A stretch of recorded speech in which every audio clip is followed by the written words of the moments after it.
Wagi pareho ang Phoenix Super LPG at Barangay Ginebra San Miguel sa kanilang laban kagabi. Kaya nagbalik na naman sila sa kanilang winning track ngayong sa ongoing PBA Philippine Cup. Ito ngayon ang ating pag-uusapan sa video natin ito. Ngunit kung bago ka pa lang sa aking munting YouTube channel, humingi po ako ng like, share, and subscribe. Maraming salamat. So narito ang Philippine team standing ng unang San Miguel, Road Warriors pangalawa, pangatlo naman itong Northport, pang-apat ang Ginebra, pang-limang TNT, pang-anim ang Magnolia, pang-pito ang Colombian G, pang-walong Rain or Shine, Meralco, Blackwater, Phoenix, at panghuli pa rin ang Converge na wala pang panalo. So sa report ng Spin.ph, Phoenix, Rai, Jason Perkins, double-double to end the slam. So ito nga mga lods ay natapos na nga ang dalawang sunod na pagkatalo nitong Phoenix Super LPG sa pangunguna nga nitong si Jason Perkins, kung saan umiscore ito ng 26 points at 13 rebounds. Kaya dito nga mga lods ay natapos na ang 2-game losing slump ng Phoenix Super LPG. Ngunit sa Converge Fiber Rixers ay patuloy naman ang kanilang kamalasan dito mga lods. Sa 7 laro nila ay wala pa silang nakukuhang panalo. So ayon nga dito kay sa report ng Spin.ph, sinabi nga nitong si assistant coach Willie Wilson na ang kanilang pa-sharing ng ball at saka itong kanilang ginawa ay itong kanilang pagbabalik sa winning track ay magandang sinyalis na nga para sa kupunan. So yun, tama nga yung sinasabi nitong si coach Willie Wilson dahil maganda nga ang naging takbo ng laro ng Phoenix Super LPG dahil sa magandang pasahan nila. Sa katunayan nga dito mga lods ay 6 na player ang nagrehistro ng double-double figure sa katatapos na laro ng Phoenix Super LPG. At dito naman sa kampo ng Converge Fiber Rixers, nasayang naman itong big 32 points nitong si Justin Arana.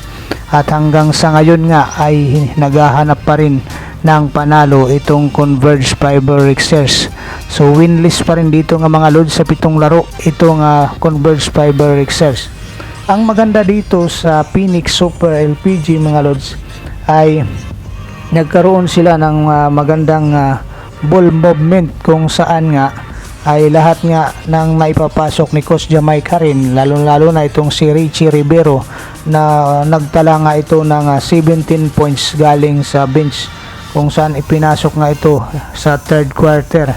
At ito nga mga lods, halos lahat ng pinapasok ni Coach Jamaica rin dito sa Phoenix Super LPG ay nagre-response nga para sa Phoenix Super LPG. Kaya dito ay natapos na nga ang kanilang dalawang sunod na pagkatalo at muli naman nakabalik na sa winning track itong kanilang team na Phoenix Super LPG.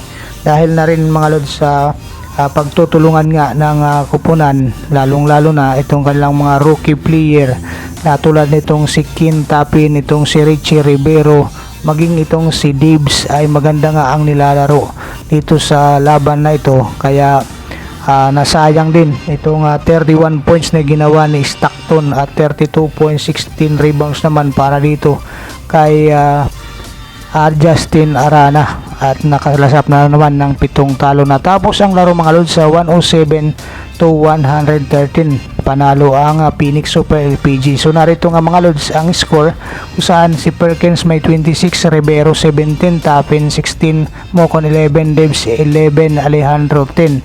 So 6 nga itong mga lods, samantala si Arana 32, Stockton 31. So dito naman sa pangalawang laro sa laban ng Ginebra, ayon si Stan naman nag-puntos ng 33 puntos mula dito nga sa panalo sa Blackwater Bossings. So matatandaan nga natin mga lords sa naging laban nga ng Tira Firma Jeep versus sa Barangay Ginebra San Miguel, kung saan ay nagkaroon nga ng issue ng pagbabangko dito kaya Christian Stan Hardiner. Ay dito nga mga lords ay bumawi nga at naglabas nga ng galit itong si Christian Starner sa pamamagitan ng magandang opensiba niya laban dito sa Blackwater Bossing, na kung saan ay nanalo nga ang Barangay Ginebra San Miguel sa score na 105-86.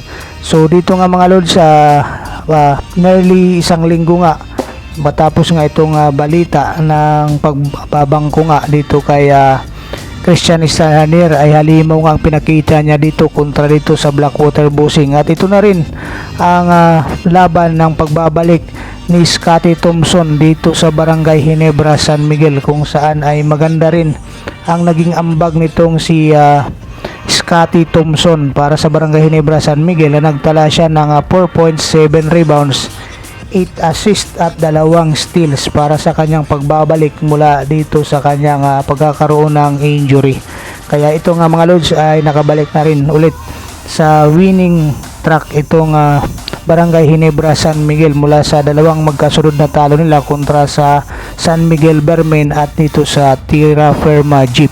So nabiktima na naman nila ang Blackwater Busing sa laban na ito, kung saan ang Blackwater ay bumaba na nga sa team standing na mayroong 3 win and 4 losses, at mapapansin natin na sa pang-10 na ngayon ang Blackwater Busing sa team standing. So ito ang masakla para sa Blackwater Busing matapos nga sila magtala ng 3 sunod na panalo, ay 4 na sunod na talo naman ang nalalasap sa kasalukuyan ng Blackwater Busing.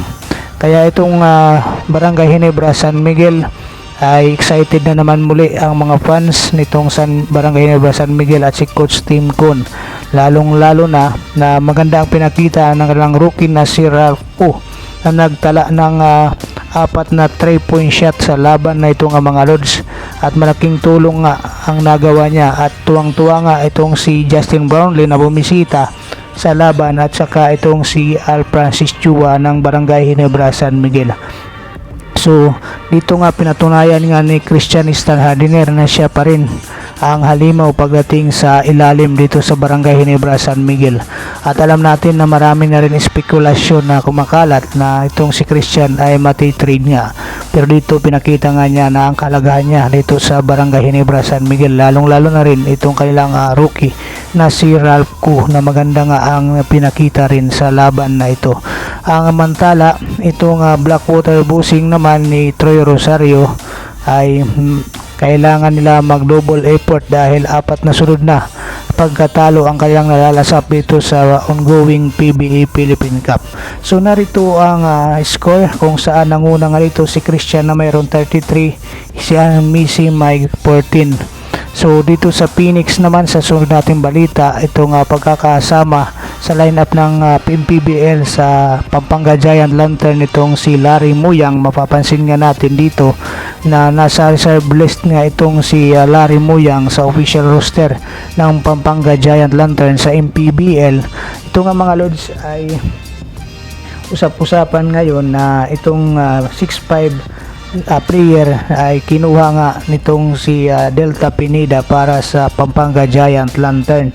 At ayon nga dito mga lods sa balita na sinabi nga ng kanilang coach na si Coach Jamaic Harin at si Paulo Bugia, ayon nga sa kanila, as far as I know, he's still playing for Phoenix, ayon kay Coach Jamaic Harin. At ayon naman kay Coach Team Manager Paulo Bugia, I don't want to comment on it, he's still under contract with us. So yun nga yung hanggang 2026 pa nga ang kontrata nitong si Larry Muyang dito sa Phoenix Super LPG. Kaya wala nga dapat ikabahala yung mga fans ng Phoenix Super LPG dahil nga nilagay lang itong si Larry Muyang sa reserve ng Pampanga Giant Lantern at hindi ito maglalaro para sa Pampanga Giant Lantern ayon sa paglilinaw ng mga coaching staff at management ng Phoenix Super LPG.